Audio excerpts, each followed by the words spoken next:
Wow. The graphics again. I mean, Yeah. ever improving Winthrop votes. King of Winthrop votes. King of Winthrop votes. Don't cross my live streams up, will you? I know I do a bunch of them, so don't get me don't trust me. The 3 totally different live streams. Oh, I'm not 4 totally different live streams. I'm gonna leave it at that. So it's another episode of Winthrop Votes the Issues. Yeah, I gotta count what episode this is. I'll do that tomorrow. Oh, good. I'm glad someone's keeping track of that stuff. Yeah. All I have to do is count the videos on YouTube. Although I did change the channel over from the other channel, so there's some of our early episodes are on the old YouTube channel. But that's when we were raw. Well, still there, kind of. While we're waiting for the folks to kind of filter in, a huge. Anyway, interesting findings related to Russia collusion and Hillary Clinton and all that. I don't know if you've been paying attention. But aren't they, though? Aren't they interesting? Well, I mean, and again, this isn't a national politics show, but there's a lot of I told you so's going around. Yeah, but there'll be people not listening to the. I mean, well, no one likes to admit they're wrong. No one likes to admit they backed the loser. It sucks. I've been there a lot. Yeah, listen, it is what it is, But they're a different type of person. I just think in general, like the big thing I've been saying is, I know the guy has all these flaws. That's not my argument. My argument is how much things have been overblown, misrepresented, and at what point are people who didn't like the guy gonna see all of the nonsense that's out there, like the actual manufactured scandals? That this is worse than Watergate, really. Well, they'll see what they want to see. They wired a sitting president. They spied on a sitting president. That's worse than what Nixon did. All Nixon did was tape a campaign headquarters, right? Right, yeah. So, I don't know. Anyway. But I'm sure if Nixon had the technology that he had today, he would have done the same thing. It probably hey, listen, there's people I remember back in that time. I'm just a few years older than you, but there were people that still stuck with Nixon all the way through it. Many who thought he would have, if he got to stay, he would have been the greatest president of our time. He wasn't a bad president. Well, if you weren't a Republican, I guess, back then. But, speaking of former President Trump, that kind of leads us into, so tonight we're going to be discussing the teachers in the school system, right? Yes. So I, after last week's show, I got more than a couple of messages from people in the school system. And it's administrators and or teachers that reached out to me. And it was pretty enlightening. It's pretty enlightening that these people, and to be fair, one of them is admittedly a liberal person as far as how they vote and how they feel. They actually said that. So, but they see what's going on in their work environment, which is the Winthrop school system, and sounds to me like the Winthrop school system is an extremely toxic environment to work in if you are other than a liberal progressive. And again, these messages were from administrators and or teachers. And I took a couple of pieces out because I don't want to get anybody doxxed, you know? Right. One of them said that a teacher can't even admit that they vote Republican, right? Another message said, the teachers rip apart anyone they think ever supported Trump. Well, and you know something? Time just for a second. Yeah, we got plenty of time. So that has happened openly. I really wish I remember which teacher this was, but they have this wake up Winthrop thing that goes on in the mornings at the school. I think it's just high school. And the teacher behind that, it either said it on the show, on the video or whatever, but they were disappointed in 75 million Americans, basically everyone who voted for Trump. So yes, that wouldn't surprise me in the least is what I'm getting at. Well, it's true. It's true. So you have teachers that are bullying other teachers. Now, if you have a teacher, it was on the morning show. That's what somebody just messaged in. If you have teachers that are all about diversity and equity and fairness, and they are bullying other teachers because, quote, the teachers rip apart, that was the words, the teachers rip apart anyone they think ever supported Trump. These are teachers. These are teaching the children of Winthrop, these people. So if they're bullying other teachers, how can they say, if something happened in their class, well, Johnny, he bullied Peter. You're not qualified. You're not qualified to do that because bullying is a big issue in the schools. Another message said, it's assumed that all of the teachers are Democrats, and the couple of teachers who know of others that aren't make little comments about their views to them. You know something? They shouldn't have to say anything to them because if hold on, look at this. Look at this. I'm sorry, Todd. No, go ahead. Are you kidding me? My son was using a Trump pencil and got admonished in front of the class. What the hell is going on in the Winthrop school system?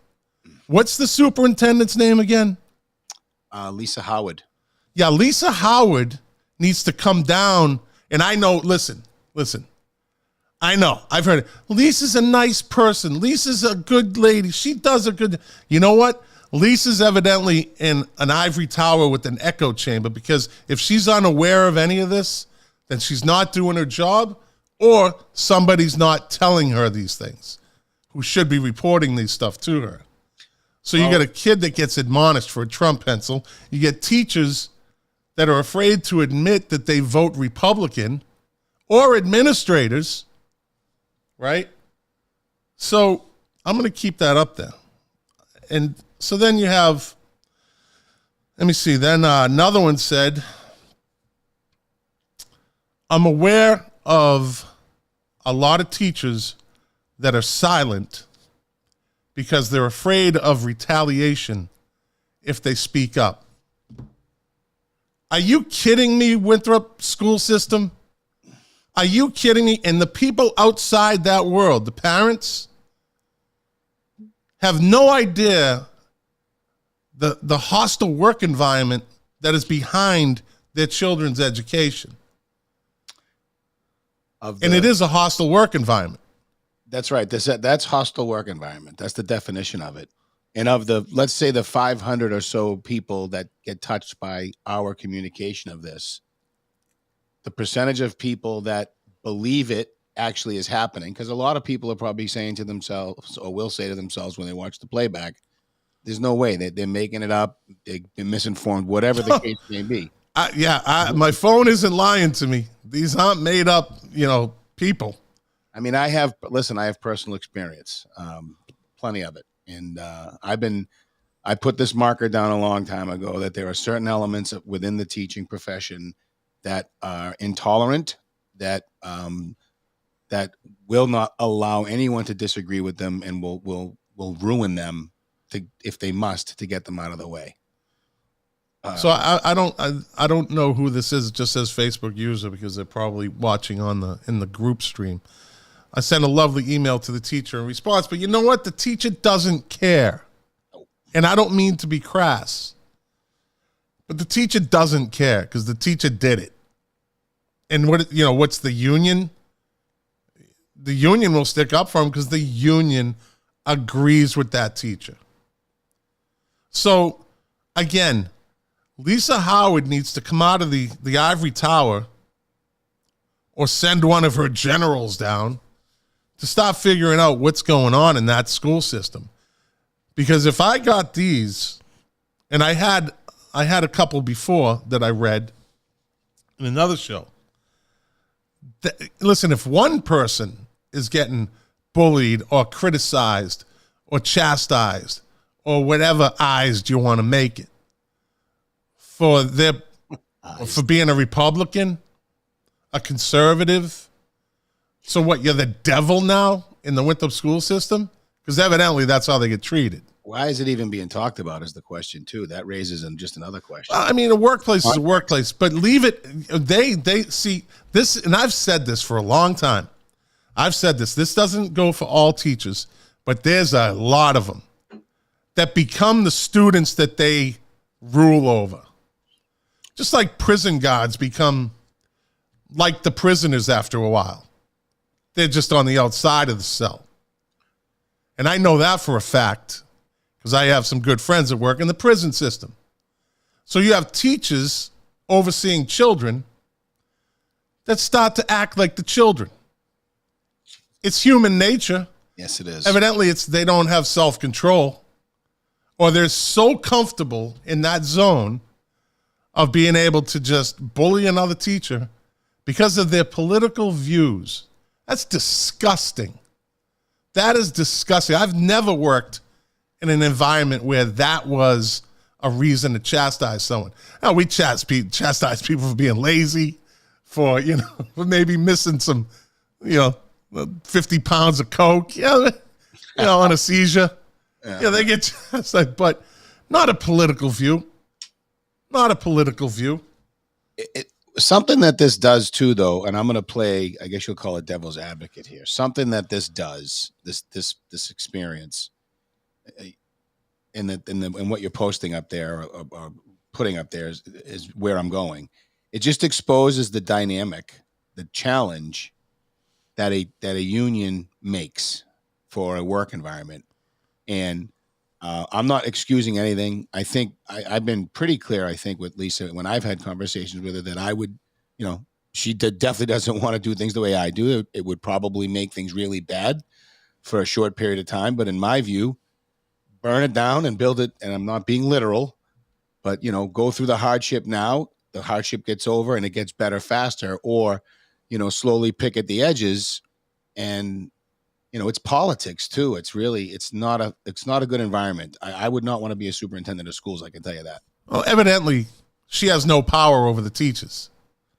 She really doesn't. Yeah. But shouldn't she?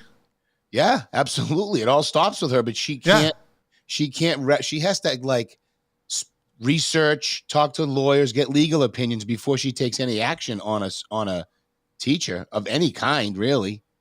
Like, you shouldn't, in this environment, in this day and age, with the wokeness and all this other nonsense, I mean, you have to have your I's dotted 3 times and your T's crossed 10 times. Yeah, it's not, So the inmates are running the asylum. It's nobody believe. The only way it really gets fixed is sunlight. This is the great disinfectant, right? People hopefully we're a catalyst. Right, exactly. Hopefully we're a catalyst, because this is going to be an ongoing topic on this show. Now, again, we're not gigantic. We don't have huge numbers. We have steady numbers. We have a lot of views. We have a lot of, interactions. But it will reach the right person someday. Something's got to be done. These people go to work every day just going, what the, and they got to just kind of put their heads down at work, being a teacher, it should be kind of like not carefree because they do a lot behind the scenes. Worrying about their political views shouldn't be one of the things they worry about. I know. I see Lane in the green room. Okay. I see her. I'm the producer, aren't I? It's fair point. I'm going to dime you out right now. Todd sent me a private chat saying, "Oh, Lane's in the green room in case you can't see her." Who's really, dude? I'm a control freak. What do you want? Evidently. Let go. No, I'm serious though. This is going to be an ongoing topic on this show. The right people are going to hear it eventually because these teachers need to be reeled in. They need to be called out. Hey, listen, I'm actually, well, let's just say maybe a Project Veritas type thing was discussed. Maybe. Wow. And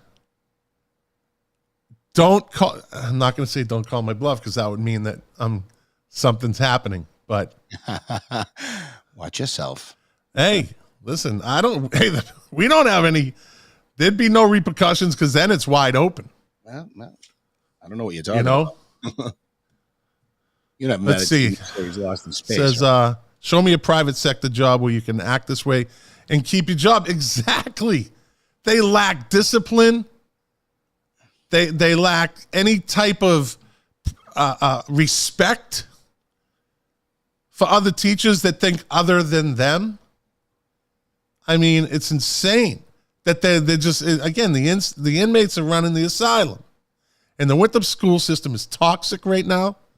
And it's a hostile work environment for a number of administrators and or teachers. That's my soapbox for the night.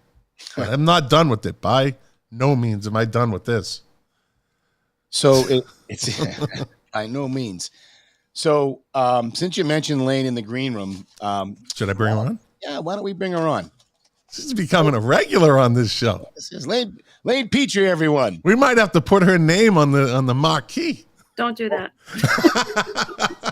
She's a contributor to Winthrop Votes. Don't do that. Don't do that. No. She'll see me. No. She's like, I'm already thinking about re-election in 4 years. Special consultant. That's right. 2 years. I keep forgetting that you had a... What's up, Lane? Not much. How is everybody? Good. Happy Valentine's Day. Likewise. Same to you. Thank you. Notice how I didn't say that to Todd? Oh, no, you weren't on. I didn't say it to Todd. No, we didn't say it to each other. Hallmark holiday. Yeah. So Lane, how are you? So I guess the first thing I'd love to ask you is if to the extent you have any feedback for your early days on the school committee, surprises, is it what you expected, more or less? Whatever so far it's pretty much what I expected. I think things are they move more rapidly than I think I anticipated or had expected. Not that I thought that things would be slow, but I think people have been moving very efficiently, which is nice. But it's not surprising. It's about the same amount of time commitment that I was expecting, which is good.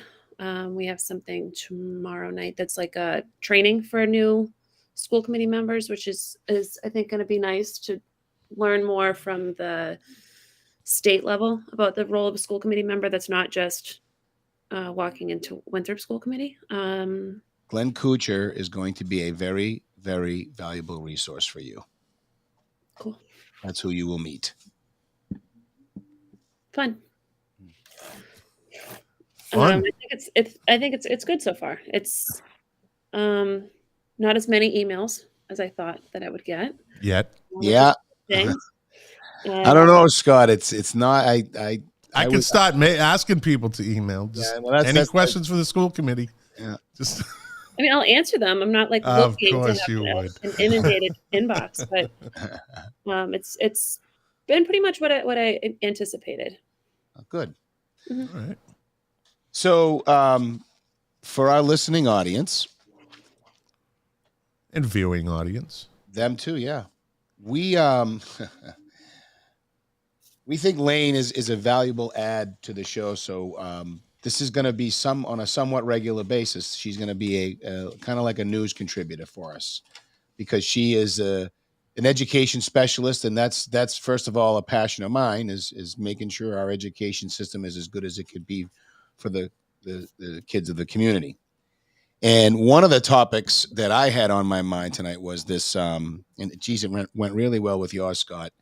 Accountability for, in general, accountability, and in this particular case, lesson plans. So before I go too far, I'd like Lane, to the extent kind of if you could give us background on what they really are, why we use them, are they useful, should we be doing them? Okay, there's a lot of questions about lesson plans.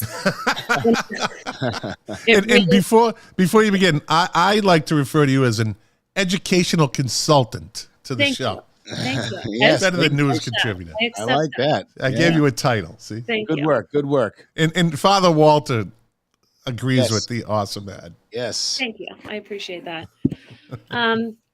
So the answer to a lot of those questions that you just asked kind of depends on the party that's responding. So I can give kind of as general as a response as I can, but my experience with them has been in the 3 school districts that I've worked for, in the handful of school districts that I've consulted for, and all of them have been in Massachusetts. So it is a limited scope that I have.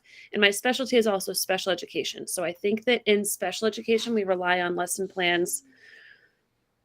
Let me try to find a way to wordsmith this. We rely on them very heavily, but we also have a lot of fluidity within them because we have to modify the curriculum for different students' access points. So we rely on them, but they aren't really the end all be all. We do have to have a lot of flexibility with our approach in the way that we teach. And a lot of our teachers, I give them so much credit because they'll have the most beautifully designed lesson plans and how they're going to approach a certain state standard, for example. And then the group of students that they're working with that year have such splintered or different access points for the curriculum in general that lesson plan goes right out the window. And we've got to sort of figure out a different way to teach this topic, or a different way to explore that topic with some of our students. But in general, what lesson plans are supposed to be is a roadmap for how a teacher is going to introduce whatever given topic it is. In Massachusetts, we do follow the state standards, so that's relatively consistent across the board, whether you're talking about, it doesn't matter what grade, subject, special or general education, or an AP class. It doesn't really matter. There are all the standards and frameworks that we have to teach too. So the lesson plan is essentially how you're going to address those standards and frameworks. Most of the time, it has the topic, meaning like the subject matter, but within that, the specific topic that you're talking about. So if it is, geometry, the specific topic might be angles and vertices or something like that. So it's more specific. And then within that, you're also talking, the next subcategory is the state level frameworks and the standards that you're addressing and how. And then beyond that is how you scaffold it for different access points, and how you're introducing it to the students and how the students are showing you that they're accessing the material. So those are usually the components of a lesson plan. Scott, Todd, did you get all that? Yeah, I thought scaffolding was used to paint the house. All right, so just I I wanted had to. to throw. I wanted to. No. You explained it. You explained it beautifully. I have to say, because I've sat through these types of conversations before, I figured it mostly out. But in my early days, I was like, speak. Okay, so let me kind of give you some context then. The context I'm thinking of is, I have been yelled at before in a negotiation meeting because I wasn't factoring in the extra time it takes to do your lesson plans. I don't know how to ask you a question without either leading the question or ask the question and put you in delegitimize the validity of your answer. So I'm going to let you expound on that in whatever way you see fit. Sure. Planning and prep time in general I believe are necessities for educators. And I say that as a person who does most of my planning and preparation for my job between the hours of 9 and 1 o'clock at night. That's when I do my work because I don't have that built into my schedule. I do think that planning and prep is important for, I mean, for most people with most jobs that they do, but with teachers, when you're student facing, that's what you should be doing. You should not be on your computer. And a lot of times they use the planning and prep time to answer emails to and from parents when parents are curious about X, Y, and Z that's happening during the school day. It's non-student facing work time during their day, and I do think that that's a very important part of the day. I think people, myself included, before I was in this field with a master's in education, kind of think, don't you have like a binder of like, this is how we talk about the Mayflower, and this is how we're talking about whatever different topics that you run through over the course of the year? And it's really not, especially because the state guidelines are updated pretty consistently. You have new rules and information from DESE about what you're supposed to include and how many hours students are supposed to spend engaging in writing and reading based activities, even in subjects like math and music. So when you have to adapt and adjust the things that you're used to doing, you do need time for that. Yeah. Providing grading and feedback to students for things that they are picking up well or not picking up on. And I think that having planning and prep time to modify and adjust your lesson plans and the way that you are instructing just makes people better and more engaged teachers anyway. It's not just reading a script that you've read for the past 12 years. Scott, would you say in your past work life you had to do some level of planning and prep time, or?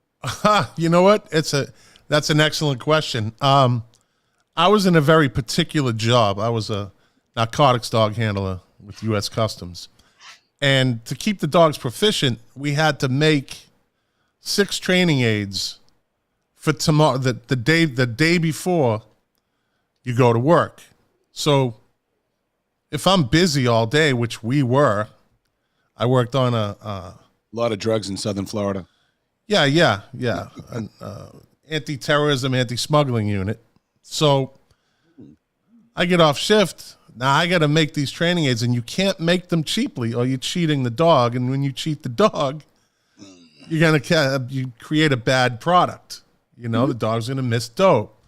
So we used to have to do that on our old time, along with, and I don't want to get off the subject, but the reward for these dogs was a rolled up terry cloth towel with filament tape. The towels had to be cleaned separately. You couldn't use any type of detergent or anything because you don't want to have any extra odor on the towels. So all this stuff was done, washing towels, rolling towels, making training aids was done after work at my house. So, yeah. And that cuts into, family time. But you had to do it as part of the job.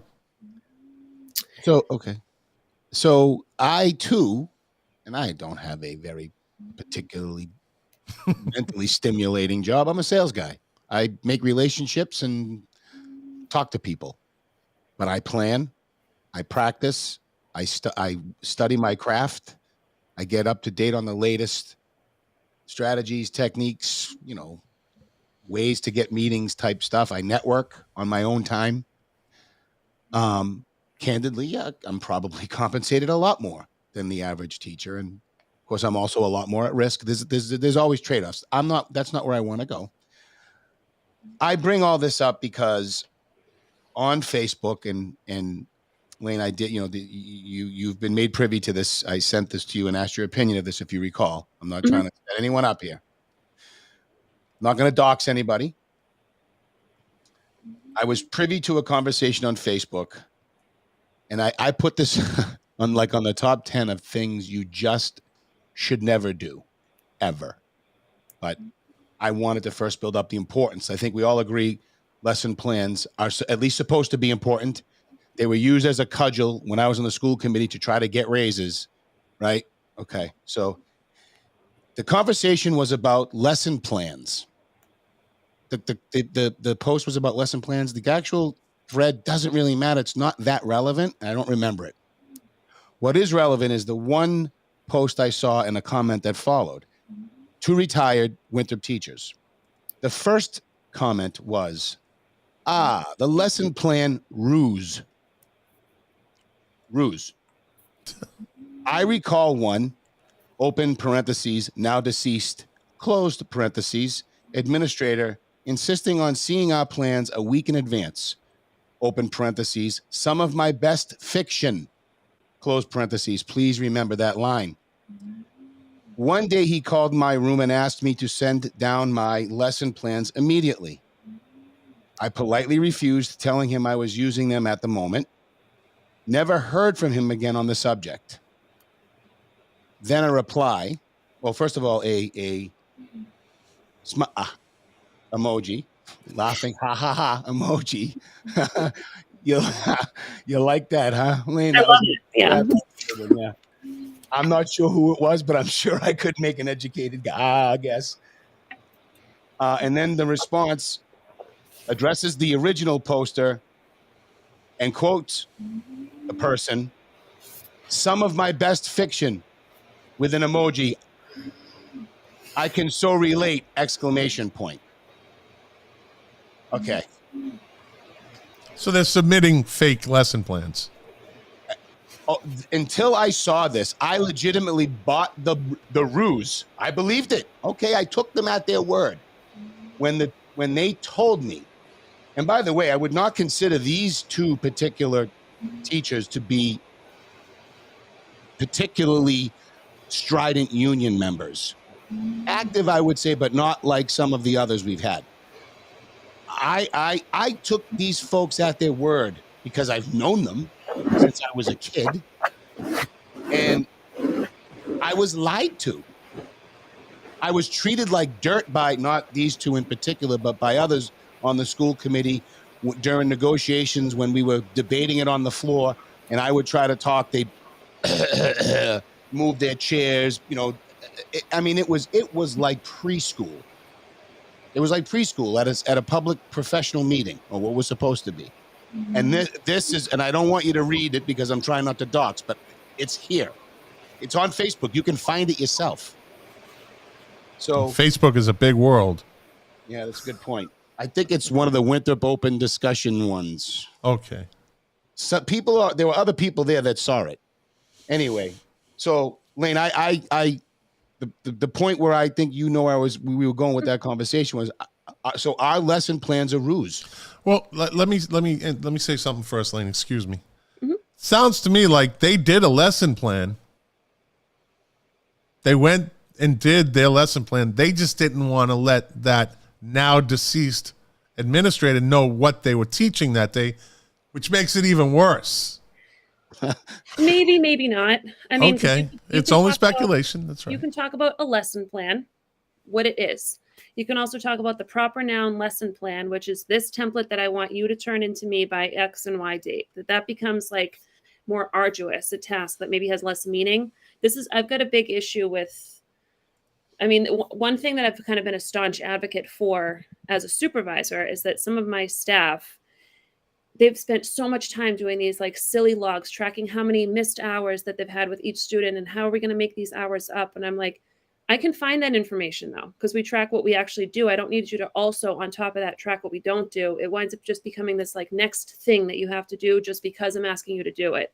I'd rather you spend that time wisely creating like actual material and giving me information that's useful as opposed to just one more thing to check a box. So I take issue with when we do things just to do things. And because I don't know these teachers personally, I'm going to give them the benefit of the doubt and assume that if this one administrator was asking for a lesson plan the week in advance, it was probably, I mean, Scott, it could, I'm hypothesizing now and I could be projecting as well. It could have been that they were a little bit secretive, but it also could have been, I don't want to fill out this paper anymore. I know what we're talking about next week. I've been doing the research. I've got the books. I've got the discussion topics, but now I've got to fill in this template for how I'm going to do it. Yes, Todd. I'd call timeout. I think that would be fantastic. Instead of the ruse and wasting everybody's effing time, make the case. Let's do something different. Yeah, I agree with you. Right? Like, I still think either way you cut this, it's a dereliction of duty. So I think talking about it publicly is probably not the brightest. And I think especially because when you're talking about things publicly, I can see the other side where I think, oh, the lesson plan is probably like a specific piece of paper with the heading and your name and your date and all, and that's like the lesson plan as opposed to the plan for the lesson. Listen, we are adults. Mm-hmm. We can have this conversation, and at least you and I anyway, but I don't want to get lost in that. All I'm suggesting here is I'm supportive of teachers getting the tools they need. Yep. This lesson plan was used as a cudgel multiple times against me. So in that context, there is absolutely no excuse for this. None. Yes, I understand your feelings about the subject because of your experience and your history. Well, that was against the taxpayers too. I represented the taxpayers. I get it. I'm just speaking from the educator's perspective of what the way that lesson plan could be used and could be perceived. I get it. And that's not to say that people aren't using their planning time strategically. It's not to say that everybody is either. So I don't want you to, I don't think that every single person uses every minute of their workday, myself included, as efficiently as possible. We all slip up. That's a completely fair statement. And I think everybody would agree with that. That's not. So I'm not arguing. That's not my argument. Yeah. I do think, however, teacher planning time is crucial, especially because, and Scott, I'm not arguing that you shouldn't have had planning time either. It sounds like you should have had that built into your workday too. We had to file a lawsuit eventually against customs. Mm-hmm. So if teachers have it and they're the ones that are working directly with our kids, and again, Scott, I know you're working to take drugs out of the population. So like that's a very important role too. But when teachers are working with our kids, for someone like me to come into a classroom, when teachers are instructing, they cannot interact with me. So we therefore have no time during the day to figure out how I can teach them how to interact differently with students, how to run a classroom from a behavioral perspective to minimize challenging behaviors and to increase student output and all of that. I have to do it during their planning time. So if they don't have that, they don't have opportunities to talk to me, the school psychs, the speech and language pathologists, the OTs, PTs, whomever is in the building that might be giving them different perspectives and strategies. They don't have that opportunity. That's honestly what most teachers who I know, what their planning time is used for. So at the end of the day, I think there's just, it's not necessary. I want this to be clear and important because this isn't about my feelings at this moment, right? Okay. My opinion's been stated. This is about you're serving on the negotiating team now. And obviously we can't talk about it, but in your mind, we just got to look into your view of this and putting it into the context of negotiation. Your view of this makes me completely uncomfortable because again, when it's used as a cudgel, and then when we know they don't really, how many, this is just the two we knew that we're not using that lesson plan time, that, that it was just used to fluff up all the work they do. And I don't want to get into a debate about how much work people do. This isn't about necessarily, I wanted you to tell me how important lesson plans were, not as a setup. I wanted to know, are they meaningful? And I think I like what you say about planning and preparation better than focusing on a lesson plan for a particular day. Because I do think that's hand-holding, in my opinion, right? Like, why does anybody have to say exactly how, not necessarily exactly how, but methods and, all this other nonsense just to make somebody else happy? Let's just look at the outcomes, right? Let's just spend our time elsewhere. Let me read this. And I got this message from a teacher, and this has nothing to do with, this actually was a response to you, Todd, from last week. And this it's not a bad thing. It says, many things happen that people don't know about. I have students who outright refuse to do any work, and there's not much we can do. Parents aren't involved and don't want to hear about it, most. One student in my room screaming and throwing temper tantrums, starting to tear up their work. This happens throughout the day. It's crazy. Teaching has gotten hated with more assessments shoved down our throats, which take away from our learning time, lack of parent involvement, but a lot of DCF involvement in students who have a multitude of health, emotional, and/or behavioral problems. We are expected to teach academics, teach students how to be humans because some of them don't learn those skills at home anymore, and put out fires all day. All, and this is the point, while assessing, writing lesson plans, taking PD, and many other things. So there you go. So they have to deal with all that and try to get the lesson plan together. And so listen. And people might not believe this, but I'm not for that. I want them doing what they do. Like I had the best teacher in 4th grade, Mr. Gainey. I don't know where he is right now, but if you remember Scott, Allegheny Airlines. Yeah. Oh, that's what he called his classroom. And every morning, the first thing he'd do, ENTHUSIASM. And we would go through the whole day with enthusiasm. And he would every now and again, I mean, this guy was fantastic.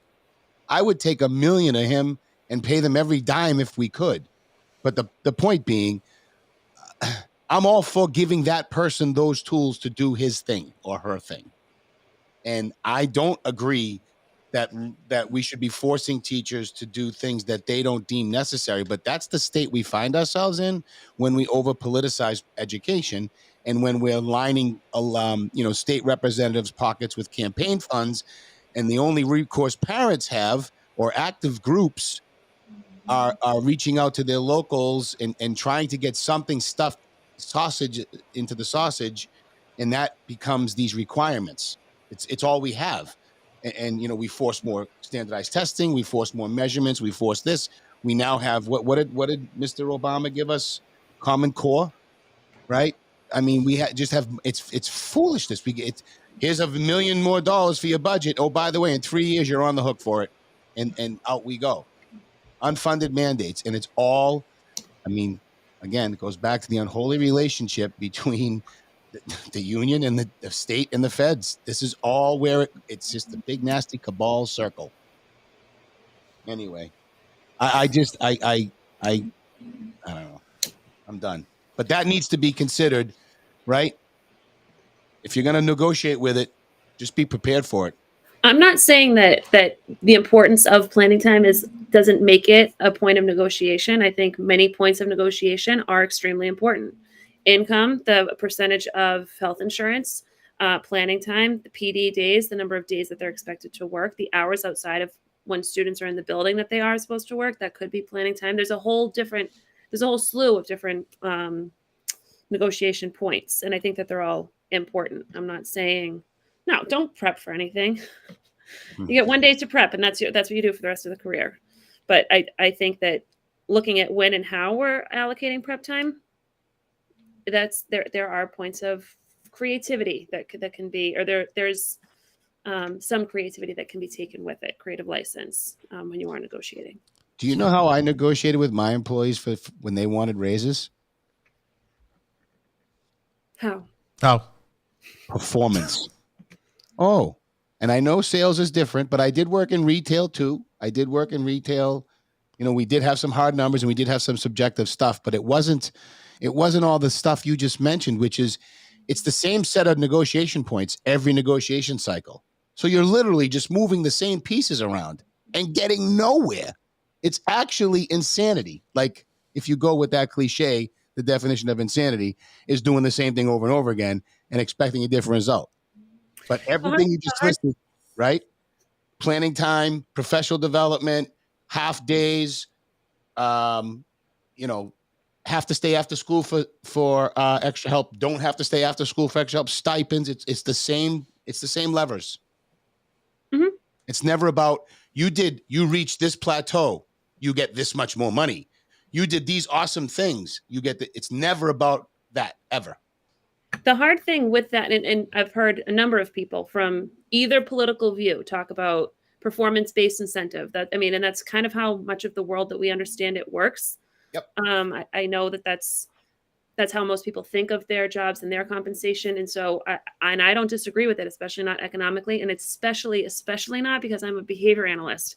I truly believe that human behavior is reinforced by your surroundings, your environment. So if your behavior is reinforced consistently, your behavior increases, the rate of your behavior increases. However, if there's no contingency in place for that reinforcement, that's called non-contingent reinforcement, it means your behavior does not have to change. So I'm fully on board with incentivizing performance. The problem with instruction and with teaching is, how do you measure every person's performance? So that's when we start looking at more standardized tests for some kids. And then you start to look at access points for standardized tests, and students who are special education students, English language learning students, younger students, older students, all of their testing measures are going to look different. So it requires a lot of thinking. Not that it's not possible, but it requires a lot of thinking. And it's actually been done, and it was working. Now, there was some holes in it, but if you, you got to dig deep, and you got it, because it get buried. It got hacked up. It was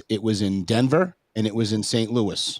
I'm sorry, Twin Cities, St. Paul, Minnesota. And they had, eventually, at one point, they started to see 70 to 80% of the teachers taking on the compensation structure that was commission based.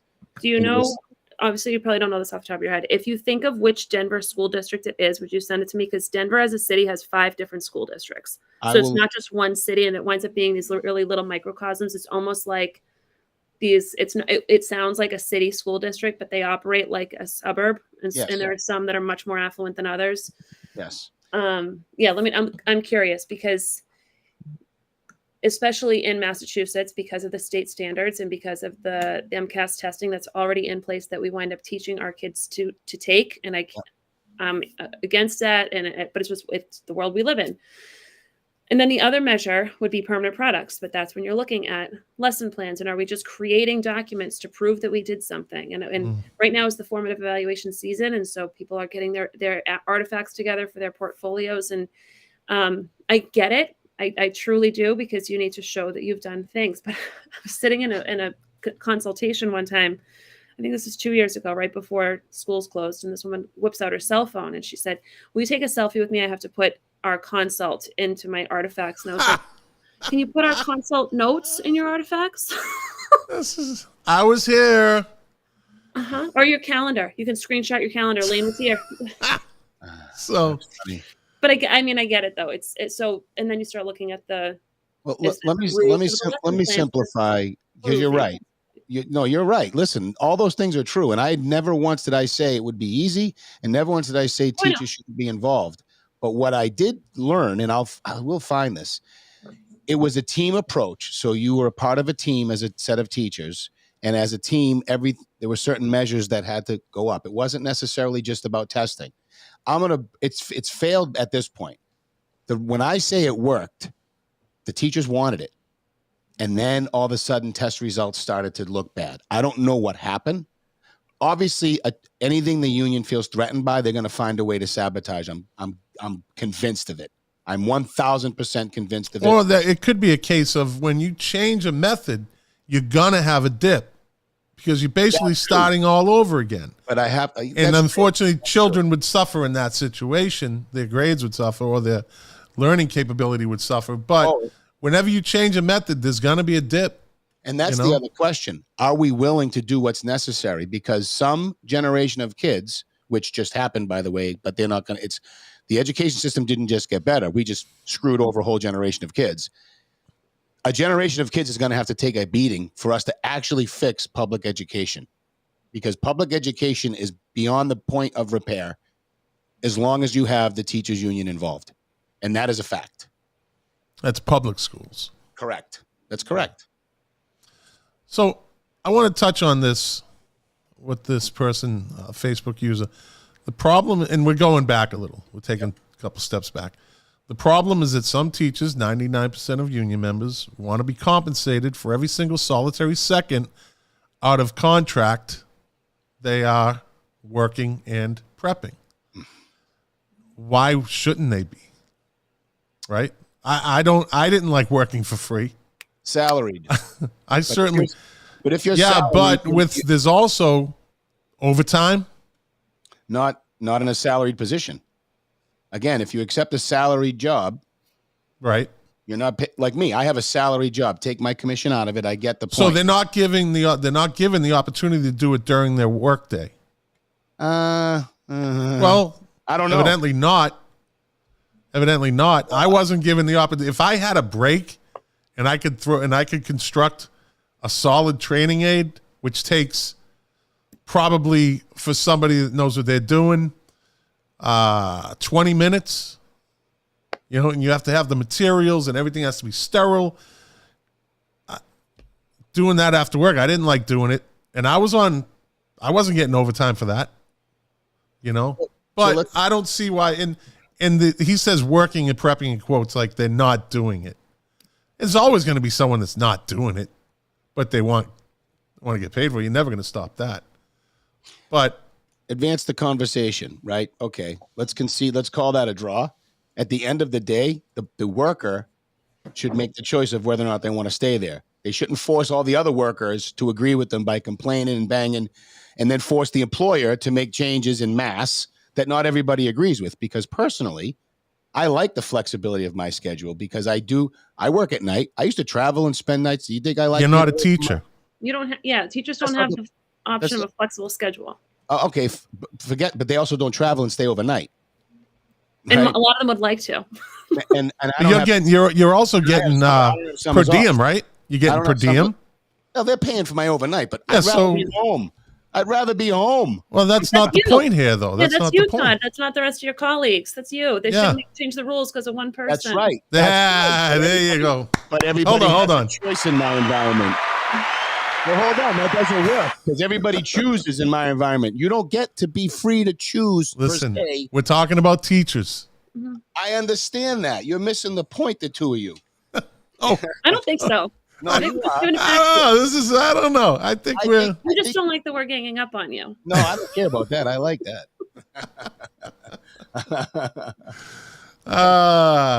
No, I understand it, and I understand that person's comment. And I mean, I think to Scott's point, it's the working and prepping in quotes. It's kind of does a disservice to the people who actually are working and prepping. Like I even just said, the people who I work with, much of their prep time is eaten up by me. And so then they go home at night, and then that's when they adjust their lesson plans. They update their graphs. They change their data. They assess how they're going to do these programs tomorrow because I just ate up their whole prep time. How many, Lane? I don't know anybody. I honestly don't know anybody that doesn't take work home at night. Do you? Right. And most of us are doing it for free. Doesn't make it right. It doesn't make it right. Well, I mean, it doesn't make it acceptable. Well, it is. We are accepting it. Well, you choose to accept it. Right. I could walk away and find another job, start my own business. I mean, if you had a union, if you had a salesman union. No. Right? No. Don't say no. Don't say no. If you had a salesman, he gave me the look. He gave me the distant stare away. He's blowing me off. He's blowing me off. I'm counting. No. If you had a union, if you had a union, a salesman union, I'm sure they would be fighting for you to get paid because you would be telling them, I'm not working for free, right? Or you would just say, throw the contract out the window. I'll work for free, boss. I guess so. That's an interesting point. I suppose they would fight for me, but at the same time, I don't always have to work at night. I just do it because it makes me better. So you're also in sales. So when you're better, your commission increases. So when you're better, your behavior is reinforced with more money. So teachers don't get that. So even though they're well then thank you for making my point. That's my point. What point did he? They need to be paid for their great work, not for just because they show up every day. Right. No, I'm not suggesting otherwise. I know you're not, but what you just said is the teachers don't get to be paid that way. I think they should. I think they should. Doing work after work, bringing work home doesn't necessarily mean. No, don't wave me off. Doing work at home doesn't necessarily mean they're bettering themselves. Doing work at home could also mean they're trying to get caught up on the day because they couldn't get something in during the day because people like Lane were bothering them. That may be true. That may be true. That may be true. That's some of my work too. I mean, when I travel, I have to put in, what do you call it? Expense reports. I was going to say expense reports. So no. But that's all part of the gig. But if they're doing the correcting of the papers and if they're doing their lesson plans, they're making themselves better. Ergo, if they were on a commissioned style plan, that should work itself out. Do you think burnout comes into play? Not when you have summers off. No, I don't. Oh, wait a minute. Wait, dude, come on. Really? No, I'm sorry. Come on. No. Summers has nothing to do with that. What does the summer have to do with February or February? I always have that argument with my buddy. You're off for Christmas. You get February. Okay. How's this? I don't have to do anything now because I get the summer off. I could just do it this summer. I'll just do it this summer. Scott, you're nuts. No, this is what I don't think I'm wrong here. You're like, they get the summers off. What does that have to do with the price of tea in China? That's just one. Okay. February vacation, Christmas vacation, April vacation, Columbus Day. Burnout is cured by having rest time. Nobody is more rested than a teacher. You're going to make a lot of people mad. Oh, okay. Listen, we just lost viewers. Listen. It's a fact. Any teacher that wants to rail against Todd, feel free to message me. Get on the phone. I would love to get Bring it. Dude, how can you say that they're the most rested people? How can you say that? Who's more rested? Well, okay, let me. They're rested when they come back. Context matters. Fine. When you look at a human working a year, right? We got to measure us all in the same year. When do you get your rest? How about a work week? Let's just break it down to a simple work week. Break it down to a work day. No. Break it down to a single work day. You get paid in 40-hour increments, don't you? You burn out in 1 work week or 1 work day. You don't burn out. You burn out over a large period of time. It's not the right measuring stick. Your measuring stick is broken. Stop it. You can't look at it in a vacuum like that. What's a I mean, you get paid in 40-hour increments, right? But the normal job is 40-hour increments. You're talking about burnout. You're not talking about hours of that you're paid for. What difference does it make what you're paid for? I need some water. It's killing me. I'm killing you. I'm killing you. Oh God, you guys. Burnout. I'm burnt out right now. I'm ready to go. A lot of burnout for teachers comes from a few different sources. One is the amount of time that you're on during a workday. And I realize that the kids are in school for 6 to 7.5 hours, whatever, depending on which school you're in. And, some of that time is lunch and some of that time is recess. But the time that is not during the students' lunch and recess, which is often teachers' prep times, they are on. They don't get an off minute. They don't get to stop and go to the bathroom. And I know I've heard you talk about that before, that, if their biggest gripe is not going to the bathroom, they've got it made. Sure. But it's a legitimate thing. Made was the word, but it was something along those lines. Something like that. But if you think about day after day, not having the opportunity, you have to plan when you're going to use the bathroom, plan when you're going to fill your water bottle. You get whatever you bring into school that day to consume, whether it's lunch, coffee, whatever. If you forget something, that's it, because you don't get the opportunity to leave and to just run and grab a snack. That's not it. You're on with kids. There's teachers that eat in their classrooms. And when you're on with the kids, you're not just on, meaning like you're there and present. You're actively instructing them, because if you're not, then people are banging down your door. What are you doing? My kid said that you guys watched a movie today. What are you doing? You're not teaching them. That was an hour and a half of them not doing anything. I can't believe that you just let them watch replays of plays of the Super Bowl. That's terrible. I've never heard of such a thing in my life. They don't get an off moment, and they're monitoring for safety. And then that message that Scott just shared.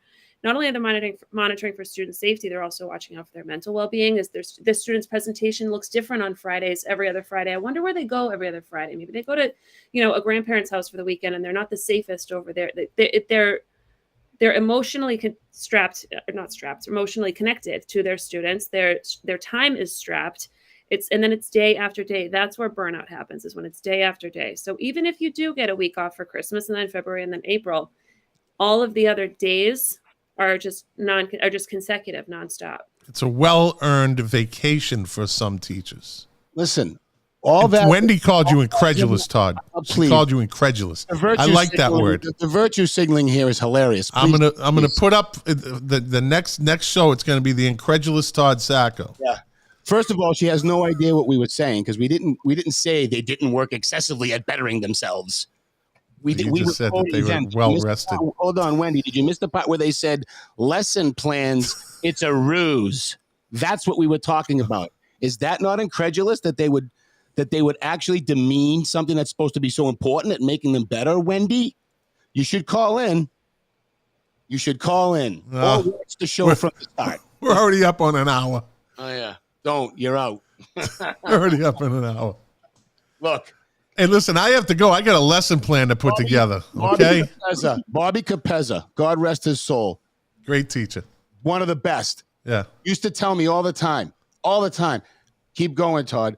Don't let them tell you teaching is the greatest gig in the world, he said. They're making more. They want to make it sound hard. They want to make it sound like they're dying every day. I'm not necessarily saying I'd agree with him 100%. But listen, if you haven't worked in every other job in the world, I've never been a cop. I'll never comment on exactly what it's like to be a cop. But I can comment if you have a ton of vacation time. I can comment if you're getting paid to stand over a hole and go like this, when I would rather just pay you more money in your base salary, and so you can go do real police work, right? I mean, come on. The state police, seriously, though, these are facts. And I'm tired of the... Anyway. I lost it again. Holy smokes. I don't know. This is I think me and Lane were right and you were wrong. But anyways. Oh, you win, I lose. So you have, and for the record, my favorite teacher ever was Mr. DeRosa. That guy I liked him best. too. A lot of people didn't like him. Well, you didn't like him because you didn't have him. He was the hallway. He was a hallway hellion. Yes. If you were in the hallway without a pass, he's getting you. He was a former Marine, all about discipline, and you hated him. But when you had him in his class, the guy was money. He was a whole different person. Guy was money. Let me close out my worldview here on this by simply saying this: Bobby Capezza, George Skane, Greg Rollo, Levine, Morrison, Crombie. The list of awesome teachers who influenced my life. Mrs. Arena, who's still in the system. I love teachers. I want to protect the profession and uphold its allure. Trust and believe that, no, not everybody agrees with everything I say, but there's a lot more people out there going, yeah, why would someone say this? So, let me give you a little background on your favorite teachers. And they were some of mine, too. When I first moved to Winthrop, we lived in a house, and on the second floor of the house, a couple of teachers lived there. I believe it was Mr. Collier, Bucky Collier, and one of the other teachers. Now, all those guys came in around the same time. Every one of those guys you named were up there partying, smoking weed. I saw them firsthand. I was a little Chuck, but they were all cool. They were all nice. And they actually gave me a little extra special treatment when I was going through junior high. And Chris Donnelly and Chris Donnelly used to have the special needs program they used to run. And he used to take the kids Sacco bound. And he invited me to go because my last name was Sacco. And the things I saw. You're special needs? I'm special. The things I saw my first trip, I was like, oh. The things I saw and smelt, let's put it that way. And I'm going to leave it at that. But what a great trip that was. And whatever. It was what it was. It is what it is. All right. Well, Lane, who's your favorite teacher ever? You wouldn't know any of my favorite teachers. It doesn't matter. School not from around here. It's my okay. kindergarten teacher was Mrs. Leibarger. I loved her. My fourth grade teacher, Ms. Pasek. I'll never forget her. There you go. Most of my teachers in high school, too. My sister now works with most of them. And they're, how's Lane? And where'd you go to school? I went to elementary school in Plymouth, middle school in Bourne, and high school in Wareham. Oh, all right. There you go. Jumped around. Yeah. She's a Cape Cod potato chip. I was going to say, yeah. Just South off. Shore. Yeah.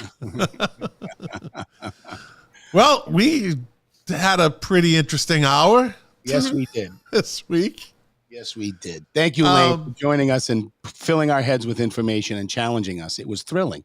Our educational consultant. Yes. Show.